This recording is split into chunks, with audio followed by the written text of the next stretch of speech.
Capítulo 21. La visita del Sacro Imperio Milicial. El Kremlin, Moscú. En el Kremlin, el presidente Vladimir Putin mantenía una reunión con funcionarios del Ministerio de Asuntos Exteriores para discutir las últimas noticias sobre la visita diplomática de Milicial a Rusia. Según la información recibida, el Sacro Imperio Milicial estaba interesado en invitar a Rusia a la Conferencia de las 11 Naciones, un evento que se celebra cada 2 años y cuya próxima edición tendría lugar en 2024. Putin tomó la palabra. Entonces, ¿están por partir hacia Rusia para reunirse con nosotros? Así es, señor. Los representantes de Milicial llegarán en unos meses. Planean viajar en avión y ya hemos preparado todo. El lugar del encuentro, el alojamiento y el transporte, respondió Lavrov. Entendido. Eso es bueno. ¿Cuál es el plan estratégico para recibirlos? Preguntó el presidente. Bien, aplicaremos una estrategia similar a la que usamos con la delegación de MU. Primero, debemos proyectar nuestro poder, demostrar que somos una nación con un alto valor diplomático militar, ya que así es como funciona este mundo. Hemos contactado al Ministerio de Defensa para desplegar un escuadrón de cazas Su-35 desde la base de Gorelovo, en San Petersburgo, para escoltar su aeronave hasta el aeropuerto internacional de Pulkovo, explicó Lavrov. Dirigir a los delegados a un aeropuerto internacional era una jugada maestra.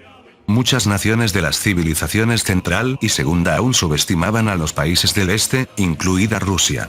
Al llevarlos a uno de los aeropuertos más modernos en una de las ciudades más grandes del país, Rusia exhibiría su infraestructura y tecnología aeronáutica, aunque la mayoría de los aviones civiles fueran modelos occidentales, lo que generaría un efecto de choque y una ventaja diplomática. Bien, ¿qué sigue después de eso?, cuestionó Putin. Llevaremos a la delegación a un centro de exhibiciones en San Petersburgo para presentar nuestra cultura y avances científicos. Luego, realizaremos un recorrido por la ciudad antes de abordar el tren de alta velocidad Sapsan hacia Moscú para la reunión oficial, detalló Lavrov. Sí, eso debería ser suficiente para que esos bastardos arrogantes nos reconozcan. Recuerden, no podemos fallar. Esto demostrará que somos capaces de competir en este nuevo mundo. Actualmente tenemos la ventaja en la diplomacia exterior. Recientemente logramos cooperaciones comerciales y exportaciones con MU. Si tenemos éxito con el Sacro Imperio Milicial, proyectaremos nuestra fuerza al mundo entero. Ya no hay Estados Unidos ni OTAN que puedan amenazarnos, afirmó Putin con determinación. Además, antes de dejar el cargo, debo consolidar una imagen impecable ante el mundo y el pueblo ruso, pensó para sus adentros. Daremos lo mejor de nosotros para que esta misión sea un éxito, señor presidente. Con su permiso, se despidió Lavrov. Rusia veía en esto la oportunidad de iniciar una nueva hegemonía. Aunque un dominio global inmediato era difícil, planeaban empezar monopolizando el comercio y la política en la tercera civilización. Con la derrota de Parpaldía y su integración a la República Rusa, la región ya estaba bajo su influencia. La Conferencia de las 11 Naciones sería el escenario perfecto para mostrar sus colmillos. A diferencia de la Tierra, en este mundo los conflictos y la violencia eran el pan de cada día. Rusia tenía los recursos y la fuerza militar para adaptarse, con la ventaja de que no habría sanciones internacionales, ni interferencias de la OTAN o Estados Unidos. Rusia podía actuar con total libertad, incluso interviniendo en conflictos ajenos como la nueva policía del mundo. El primer paso era el reconocimiento internacional en esa conferencia. Sacro Imperio Milicial, capital imperial Rumépolis. En el aeropuerto internacional de Rumépolis, uno de los más grandes del mundo, la delegación estaba lista para partir hacia el lejano oeste. Muy bien, pongámonos en marcha. Milicial, la nación considerada la más poderosa del planeta, enviaba a sus representantes para invitar formalmente a Rusia y preparar las negociaciones. El grupo de 30 personas incluía al diplomático Fillamé, al oficial de información Lidolka, al militar Alpana y al técnico Beruno. Se dirigieron a la plataforma donde estaba estacionada una aeronave de alas blancas conocida como Floating Haven cielo flotante. Floating Haven tipo 35. Alcance: 4.200 kilómetros. Velocidad de crucero: 310 kilómetros por hora. Motor de aire comprimido por emisión de luz mágica. Combustible: gemas mágicas rojas de alta pureza. Para un ruso, el Floating Haven se vería extraño. Tenía grabados inusuales donde deberían estar los motores y carecía de hélices, pareciendo un jet a simple vista. Sin embargo, debido al diseño de sus alas rectas, no en flecha como los aviones modernos, solo alcanzaba los 310 km por hora. El plan de vuelo incluía una parada técnica en una base militar de Mu en el reino de Altaras, para recargar gemas mágicas y suministros, antes de aterrizar finalmente en San Petersburgo. A bordo, Lidolka notó que el diplomático Fillamé tenía una expresión de desagrado. «Señor Fillamé, ¿ocurre algo?» «Sé que ya se explicó, pero, somos la nación número 1 del planeta. Y aquí estamos, esforzándonos por viajar más allá de la tercera civilización hacia un país pequeño y fuera de las áreas civilizadas. Este papel de pretendiente no me sienta bien». «Entiendo, pero se acepta que Rusia derrotó al Imperio Parpaldía», replicó Lidolka. «No estoy de acuerdo con esa conclusión. Parpaldía era una amenaza y Rusia simplemente se defendió. Además, ni siquiera considero a la tercera civilización como civilizada. No han desarrollado nada más avanzado que Montaru y Verns. Para mí, son solo tierras habitadas por grupos primitivos. Y este país que visitamos está aún más lejos. Si el progreso de Parpaldía era bajo, no imagino lo mal que estará Rusia. Mi única preocupación es si tendrán una pista adecuada para aterrizar el Eaven. Mu ha asegurado que no hay de qué preocuparse respecto a la pista. Eso me recuerda, esta delegación fue sugerencia de su oficina de información. ¿No debería limitarse a recolectar datos? Milicial tiene orgullo. Si quieren relaciones diplomáticas, ellos deberían venir a nosotros. Lamento si mi oficina se extralimitó, pero cuando vea a Rusia con sus propios ojos, estoy seguro de que lo comprenderá. El Floating Eaven comenzó a emitir una luz azul de sus motores y despegó, iniciando su largo viaje hacia Rusia. Estirant, Parpaldía, oficina del primer ministro. Caius revisaba documentos sobre la reconstrucción. Con los préstamos otorgados por Rusia, estaban reparando carreteras, puentes y, sobre todo, el puerto. El puerto era la prioridad absoluta. Al no haber rutas aéreas comerciales, el mar era la única vía para que Rusia enviara maquinaria pesada. Los técnicos rusos ya trabajaban en el terreno. La mayoría de las tropas de combate rusas se habían retirado, dejando solo contingentes pequeños y a la Guardia Nacional para patrullar y distribuir suministros a los refugiados.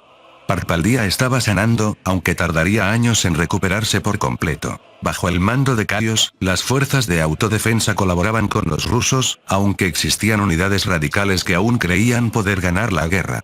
Un ataque reciente a un convoy de la Guardia Nacional dejó a un soldado ruso herido, amenazando la estabilidad que Caius intentaba construir.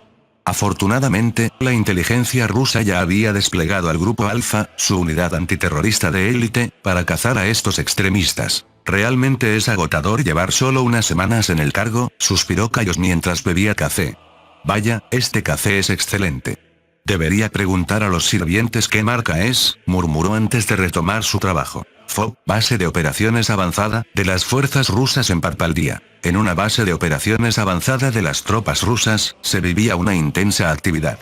Aunque el lugar no estaba tan concurrido como antes, debido a que muchos soldados fueron movilizados para la ofensiva contra el corazón de Parpaldía, ahora solo quedaban algunas unidades de apoyo y la Guardia Nacional para realizar patrullajes y distribuir ayuda humanitaria a los ciudadanos. En uno de los hospitales de campaña, una mujer yacía en su cama con vendajes en la cabeza y los brazos.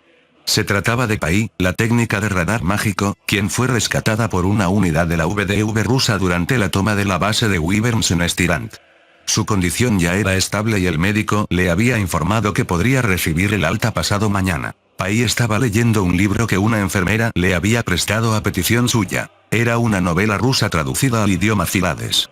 Mientras leía, una mujer rubia con uniforme militar ruso y una cruz roja en el hombro entró en la habitación. Era una doctora del ejército. «Buenos días, señorita Pai.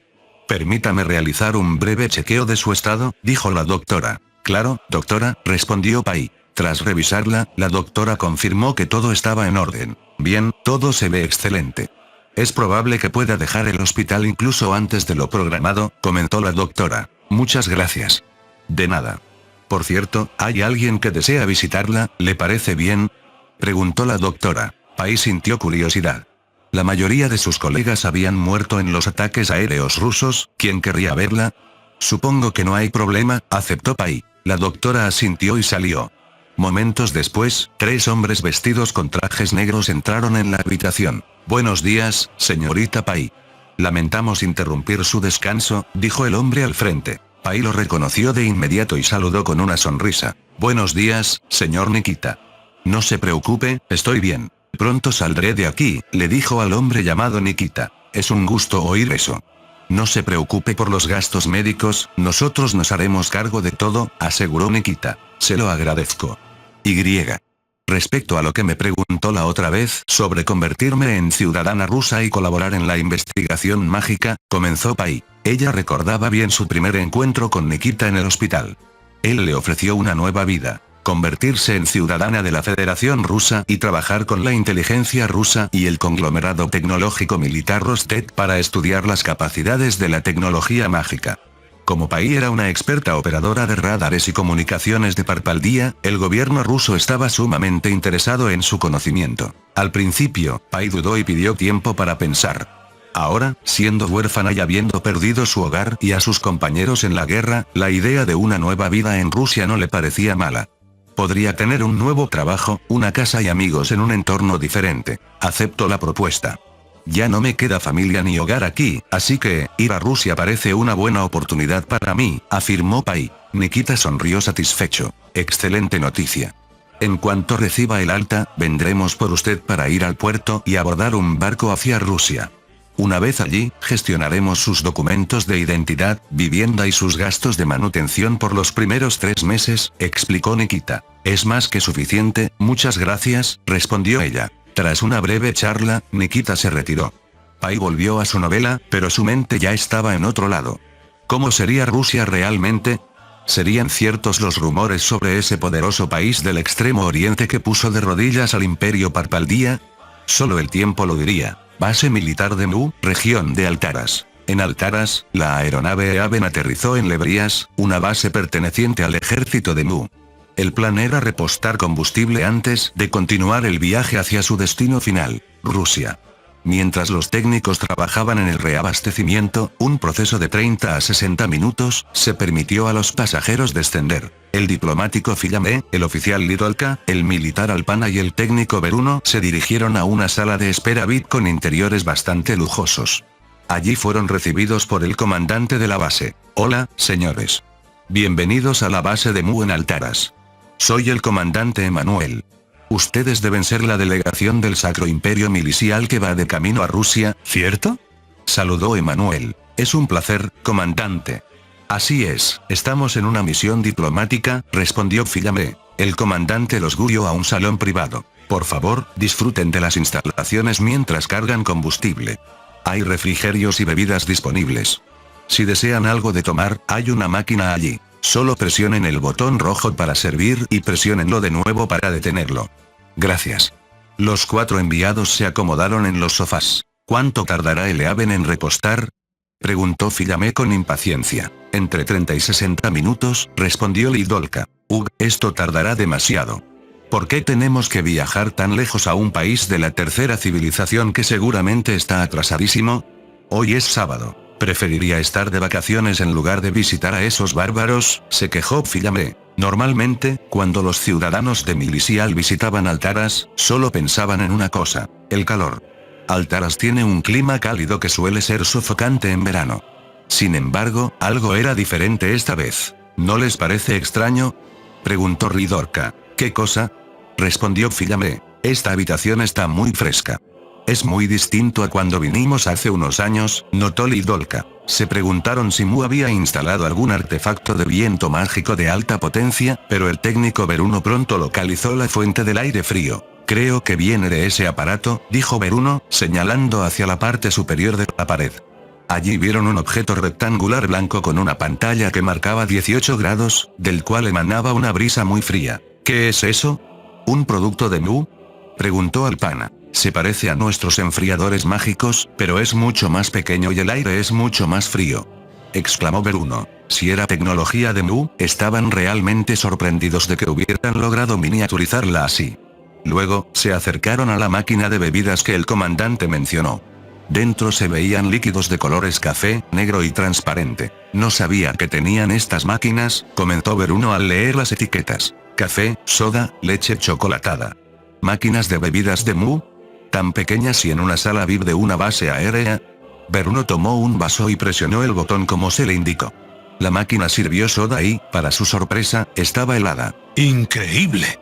¿Una máquina capaz de mantener las bebidas frías por sí sola? ¿Qué demonios está haciendo Mu? ¿Acaso ya fabrican estas cosas para competir con nosotros? Pensó Veruno, sin imaginar que esa tecnología no pertenecía a Mu, sino a sus vecinos del norte. Veruno bebió la soda. Al principio, la sensación fue algo extraña, como si su lengua fuera bombardeada por pequeñas burbujas punzantes, pero al poco tiempo le resultó refrescante y dulce. Finalmente, terminó disfrutando de la bebida. Se sentaron a esperar mientras escuchaban música de la radio. Filame observó a Veruno sentado con su refresco y algunos bocadillos. «Oiga, señor Veruno, ¿de dónde sacó esa bebida?», preguntó Filame. «Oh, de esa máquina de allá. Parece un modelo nuevo capaz de almacenar bebidas y mantener su temperatura, ya sea fría o caliente. Es similar a las nuestras, pero mucho más pequeña y mantiene el líquido exactamente a la temperatura ideal», explicó Veruno. Esto sorprendió a los demás delegados de Milisial. Según sus conocimientos, era imposible que Mu hubiera creado una tecnología tan sofisticada, y Milisial ciertamente jamás había exportado este tipo de tecnología a países del tercer mundo. «Eso, no creo que sea obra de Mu», sentenció Filame. Veruno también se dio cuenta de que era probable que nada de esto perteneciera a Mu. Toda esa tecnología era demasiado avanzada para ellos. Incluso la radio frente a ellos lucía mucho más minimalista que las radios mágicas de Mu o Milisial. «Entonces, si no es de Mu, ¿de quién es?». «Es imposible que sea de Altaras», exclamó Veruno. Entonces, Lidolka habló con naturalidad. «¿Podría ser fabricado por Rusia?». Sus palabras provocaron las carcajadas de toda la delegación de Milisial. «Ja ja ja ja. Por los dioses, señor Lidolka, qué ocurrencia. No sabía que tenía un sentido del humor tan agudo», se burló Alpana. «Sí, parece que la gente de la oficina de información es bastante graciosa haciendo especulaciones». «Bueno, no los culpo, a veces piensan demasiado las cosas, jajaja», añadió Filame. Lidolka solo chasqueó la lengua molesto porque se burlaban de su análisis. Aunque parecía improbable que todas esas máquinas fueran rusas, por lógica, si fueran de Mu, ellos ya las estarían promocionando como muestra de su poder para venderlas en la primera civilización. Sin embargo, no había información previa sobre esta tecnología en Mu. Y si fuera de Milisial, tenía aún menos sentido, pues el tamaño era demasiado reducido para los estándares de sus máquinas. Al recordar el conflicto en Topa entre Rusia y el ejército demoníaco, la idea de que fuera tecnología rusa cobraba sentido. Tras relajarse en la sala VIP por casi una hora, finalmente abordaron su avión para continuar el viaje. Reino de Riem, Castillo Real. En Riem, una nación de la tercera civilización, el rey y el primer ministro celebraban una reunión. El primer ministro explicaba la información recopilada al monarca. «Entonces, lo que me dice es que, sin importar qué tan fuertes seamos en cualquier área, nuestro reino no puede vencer a Rusia, ¿es correcto?», preguntó el rey, con una expresión entre la ira y la confusión. «En cuanto a magia, nuestro país es superior, pero al final es imposible luchar contra una nación así. Primero, sus armas están en una dimensión distinta a las nuestras. Si enviamos a nuestros escuadrones de caballeros dragón contra la fuerza aérea rusa, seríamos aniquilados de inmediato sin causarles ni un rasguño. En tierra, carecemos de armas capaces de dañar o detener el avance de sus vehículos blindados llamados tanques. Los muros del castillo no valen nada ante ellos, pues poseen artefactos capaces de lanzar flechas de luz de alta velocidad desde tierra, mar y aire. Y en el mar, nuestros barcos ni siquiera podrían dañar a un solo navío ruso. Al contrario, antes de que podamos disparar, ellos lo harán primero con una precisión absoluta. Por encima de todo, a lo que más debemos temer es a su industria, el poder absoluto de la producción en masa y la fuerza nacional que les permite usarla con facilidad. No hay nada ordinario en ellos, explicó el primer ministro. Suenan demasiado prósperos y fuertes. Si es así, podrían estar incluso por encima del Sacro Imperio Milisial. Lo diré claramente. Creo que debemos prestar más atención a Rusia que a Milisial. Aunque su personal militar actual es de solo 1 millón, su tecnología es mucho más avanzada que la del mundo central. Majestad, se lo ruego, no tome una postura antagonista hacia Rusia. Si lo hace, seguiremos los pasos del Imperio Parpaldía. El rey ni siquiera quería imaginar una tragedia peor que la de Parpaldía, fragmentada en 74 estados diferentes y con la mitad de su territorio anexado por Rusia. Yo entiendo. No seremos hostiles con ellos. Pero cuando dice que sus armas están en otra dimensión, no lo comprendo. ¿Exactamente en qué se diferencian de nosotros? Por ejemplo, tome el rifle de asalto que lleva la infantería rusa, Majestad, ¿está familiarizado con las armas que usaba el Imperio Parpaldía? Ah, sí. Cuando debutaron, la guerra en la tercera civilización cambió para siempre. Bueno, este rifle de asalto puede disparar más de 20 veces seguidas. Su cadencia es de 650 balas por minuto, con un alcance de más de 500 metros. Si luchamos contra ellos, nos acribillarán a gran velocidad mucho antes de que estemos a su alcance. Además, tienen algo llamado ametralladora ligera que usa cintas de munición para disparar sin pausa por mucho tiempo. Puede disparar 725 balas por minuto y ser operada por un solo soldado. El rey guardó silencio para digerir lo que esto significaba militarmente. En su mente, vio a sus tropas de élite siendo masacradas sin poder mover un dedo. Imposible. No lo creo. No puede existir un arma así. Lo que he explicado es solo la punta del iceberg. Rusia es una nación mecánica como Mu, pero sus cazas vuelan más rápido que el sonido y pueden atacar objetivos tan lejanos que son invisibles al ojo humano. Estas armas, llamadas misiles, son inevitables. Un enemigo invisible que ataca con precisión inevitable era algo fuera de la comprensión del rey. ¿Cómo lo logran? Incluso si se intenta esquivar, el arma cambia de dirección para perseguir al objetivo. Los rusos los llaman proyectiles guiados. Eso suena a cuentos de hadas. En efecto, estas armas se asemejan a los proyectiles mágicos de luz guiados del antiguo imperio mágico. El rey enmudeció. El primer ministro continuó. Sus barcos son igual de aterradores. Todos son mecánicos y sus cañones son increíblemente precisos. Pueden derribar objetos en el aire y, en ciertos casos, atacar objetivos en tierra desde distancias enormes. El rey estaba llegando a su límite. ¿Cómo es posible?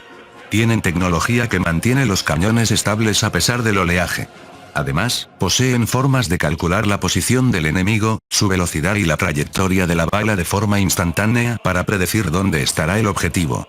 Eso no tiene sentido. Requeriría medir distancias de forma constante y exacta cada segundo, y hacer cálculos más rápido que cualquier ser humano. Según nuestra información, Rusia tiene máquinas mecánicas que hacen esos cálculos. Dicen que pueden calcular 1000 billones de veces por segundo. 1000 billones. Dijiste 1000 billones. Incluso 100 ya sería una locura. ¿Estás seguro de que no escuchaste mal? Replicó el rey histérico. Majestad, por favor, cálmese. Cuatrillón o 1000 billones no es un error, simplemente no es un número que usemos normalmente. El rey se frotó las sienes y suspiró profundamente. Lo siento, continúa. Rusia tiene barcos que viajan bajo el agua llamados submarinos. Ocultos en las profundidades, lanzan proyectiles subacuáticos llamados torpedos. No tenemos forma de defendernos. Es más, sus submarinos pueden navegar por años sin salir a la superficie ni repostar, y según Mu, pueden atacar objetivos a miles de kilómetros de distancia. Esto es imposible, susurró el rey. Majestad, esto es solo una parte. Hay rumores de una superarma rusa usada contra Parpaldía que vuela a más de 9 veces la velocidad del sonido. Es casi imposible de detectar o interceptar. El rey se sintió amargado.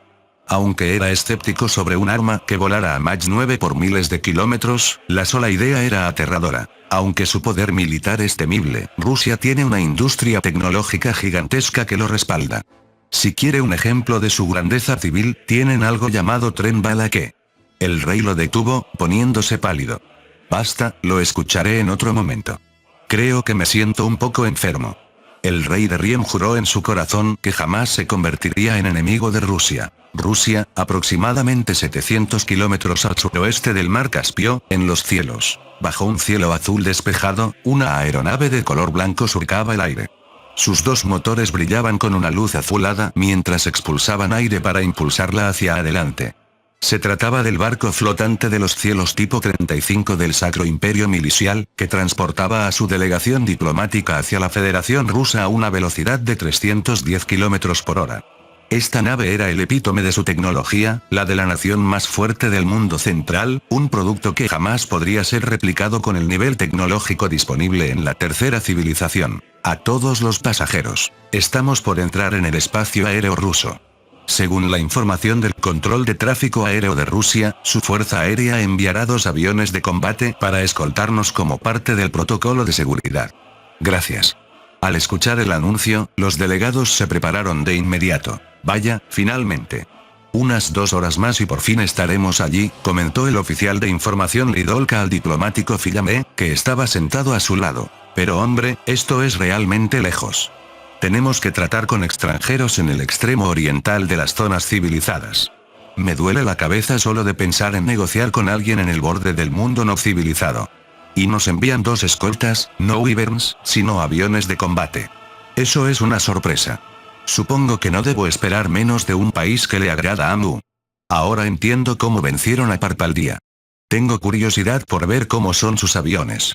Mientras Fillamé escuchaba a Lidolka, imaginó un avión similar a los de Mu, un biplano. La oficina de información había recopilado ciertos datos antes de la misión, pero las especificaciones eran vagas. Aparte del hecho de que habían derrotado al Imperio Parpaldía, no había más detalles. Señor Fillamé, creo que sería mejor que se acercara a la Federación Rusa sin los prejuicios típicos de nación bárbara de fuera de las áreas civilizadas. Consideraré su sugerencia. Saben, estoy muy emocionado por ver qué tipo de aviones trae Rusia, intervino el oficial técnico Beruno. Los 3 miraron por la ventana. Dentro de la nave, lo único que se escuchaba era la vibración aguda de los motores mágicos y el sonido del fuselaje cortando el viento. De repente, 2 aeronaves pasaron zumbando a su lado, seguidas por el rugido ensordecedor de motores a reacción. Mucho más atrás, ambos aviones viraron y alcanzaron rápidamente al barco flotante de los cielos. Uno se colocó al frente para guiarlos, mientras que el otro se emparejó al costado. ¿Ah, qué? ¿Cómo pueden ser tan rápidos? No tienen las hélices que usan los aviones de Mu. Ah. Tienen tomas de aire al frente. No me digan que Rusia también desarrolló motores de compresión de aire por descarga de luz. Gritó el oficial técnico Beruno. Pero son velocísimos. Incluso superan al barco flotante de los cielos, nuestra nave definitiva. Interrumpió el oficial militar Alpana. La forma de sus alas, por Dios. Es un diseño de alas en flecha, Sweat Wings. Eso es para superar la velocidad del sonido y reducir la resistencia en flujo supersónico. Nosotros aún estamos investigando eso, o mejor dicho, apenas estamos teorizando. Jamás imaginé ver un avión con esa forma en la vida real. Señor Alpana, esos aviones, como mínimo, pueden romper la barrera del sonido. Respondió Beruno con entusiasmo. Beruno conocía la teoría. Cuando un avión se mueve a velocidad supersónica, se forman ondas de choque en forma de cono. Si las alas entran en contacto con esa capa límite, se requiere que sean en flecha para mantener un vuelo estable. El diplomático Fillamé, temblando de miedo, alzó la voz. Es imposible. Una nación no civilizada no puede tener aviones que superen a los nuestros. Debes estar equivocado. Pero señor, ese avión claramente fue construido para vuelo supersónico. No habría razón para darles esa forma tan inusual si no fuera así. Nuestro imperio tiene el sistema educativo más avanzado y heredamos las investigaciones del antiguo imperio mágico. Tenemos superioridad absoluta. Y aún así, me dices que en tecnología de aviación, el campo más importante, estamos atrasados. ¿Cómo es posible? Fillamé observaba los cazas rusos Sukhoi Su-35 que los escoltaban. Su expresión delataba una mezcla de irritación y asombro. El cielo flotante llegó a los cielos de San Petersburgo. Tras un momento, una ciudad increíblemente avanzada se extendió ante sus ojos. Toda la delegación quedó estupefacta. Normalmente, solo hay una gran metrópoli por región, pero aquí, fuera de las áreas civilizadas, los recibía este paisaje urbano abrumador. Escuché que Rusia es un país sin magia, pero, ¿es posible construir una ciudad de este tamaño sin ella? Preguntó Bael uno desconcertado. Finalmente, el avión aterrizó en una pista de aterrizaje colosal y fue guiado hacia el área de aviones de pasajeros en la plataforma de estacionamiento. Exclamación de apertura ... exclamación de cierre. El orgullo del diplomático Fillamé se hizo añicos. El Sacro Imperio Milicial se creía la cima de la civilización con su cielo flotante. En cualquier lugar del mundo, la diferencia de poder nacional lo hacía sentir orgulloso. Pero aquí, al ver los aviones a su izquierda y derecha, se sintió humillado. Estacionado entre un Sukhoi Superjet 100 y un Irkut MC-21, el avión del Sacro Imperio Milicial se veía pequeño e insignificante, como si fuera un simple avión de juguete para niños. Al descender de su aeronave, los delegados de Milicial quedaron completamente en shock. No podían creer lo que veían. Les resultaba imposible asimilar la presencia de esos dos aviones rusos estacionados junto al suyo, los cuales, incluso en tamaño, eran vastamente superiores a su cielo flotante. Esto es imposible, tartamudeó Fillamé. No puedo creer que Rusia realmente haya construido todo esto. ¿Qué clase de país es este?, exclamó Beruno. Mientras bajaban, frente a ellos ya se encontraba un representante del Ministerio de Asuntos Exteriores de Rusia esperando para recibirlos e intercambiar saludos. Hola, delegados del Sacro Imperio Milicial. En nombre del Ministerio de Asuntos Exteriores, les damos la bienvenida a San Petersburgo, una de las ciudades de la Federación Rusa, dijo el funcionario. Gracias por la bienvenida. Debo admitir que el aeropuerto aquí es bastante impresionante, respondió Fillamé, aunque enfatizó la palabra impresionante con un tono mordaz, como si aún se negara a aceptar la realidad de la tecnología rusa. Agradecemos su cumplido.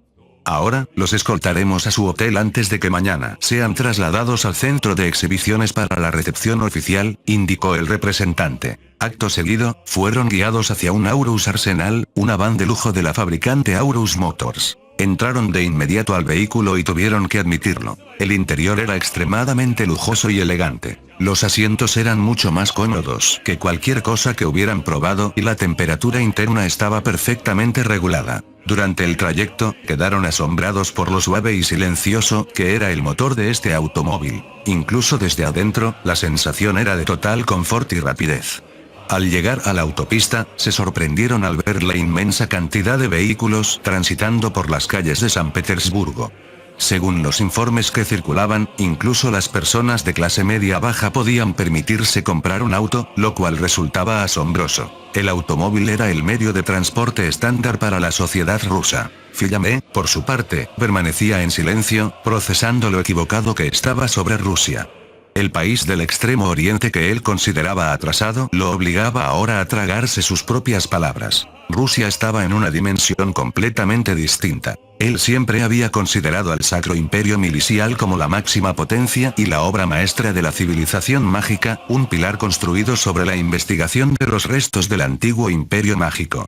Eran el reino más grande de la historia, sin duda el más próspero del mundo. El uso de la magia era lo que impulsaba su avance. La civilización mecánica de Mu también era increíble, pero en términos de vehículos y tecnología similar, estaban lejos de la civilización mágica de Milicial. Sin embargo, al llegar a Rusia y ver el desempeño de sus cazas, sus aviones civiles, sus vehículos, los rascacielos que rozaban el cielo y las carreteras amplias y perfectas, quedó anonadado. Especialmente al recordar que Rusia no era una nación mágica, de hecho, consideraban la magia como un simple cuento de hadas, lo que significaba que Rusia había llevado el poder de la mecánica a un punto donde lo imposible, o aquello que solo la magia podía lograr, se hacía realidad mediante el intelecto y el trabajo humano, y de una forma mucho más eficiente. En el lugar que antes ocupaba el Imperio Parpaldía, la Federación Rusa se había convertido en una existencia que no solo representaba a la tercera civilización, sino a todo el continente oriental. Los otros diplomáticos del imperio abogaban por un enfoque arrogante. Querían enviar una advertencia a Rusia para que conocieran su lugar. Sin embargo, aunque inicialmente estuve de acuerdo con ellos, ahora que he visto su país en persona, debo revisar mi opinión. Durante mucho tiempo, los diplomáticos de las naciones que gobiernan en la cima del mundo han grabado la superioridad de su propio país en sus almas. Ahora que se vean obligados a corregir este malentendido, estoy seguro de que habrá mucha agitación en el futuro, pensó Fillamé mientras seguía contemplando el paisaje urbano de San Petersburgo. En el hotel. Ya en el hotel, Fillamé se encontraba en su escritorio escribiendo en su diario sobre su viaje. Estaba maravillado por cómo se mantenía la temperatura en la habitación. Ahora comprendía que todos los aparatos que vio en Mu, el aire acondicionado, la radio y la máquina de bebidas, eran de fabricación rusa. Incluso en el hotel había un objeto parecido a los que tenían en Milicial, un televisor, solo que este era mucho más delgado y la imagen que proyectaba era infinitamente más nítida. Fillamé cerró su diario y se preparó para dormir. Tenía que estar listo para la reunión de mañana, donde se vería cara a cara con los altos funcionarios de exteriores de Rusia. Debo integrarme con ellos, y mostrarles nuestra fuerza. Fin del capítulo 21. El link a la historia del autor estará en la descripción.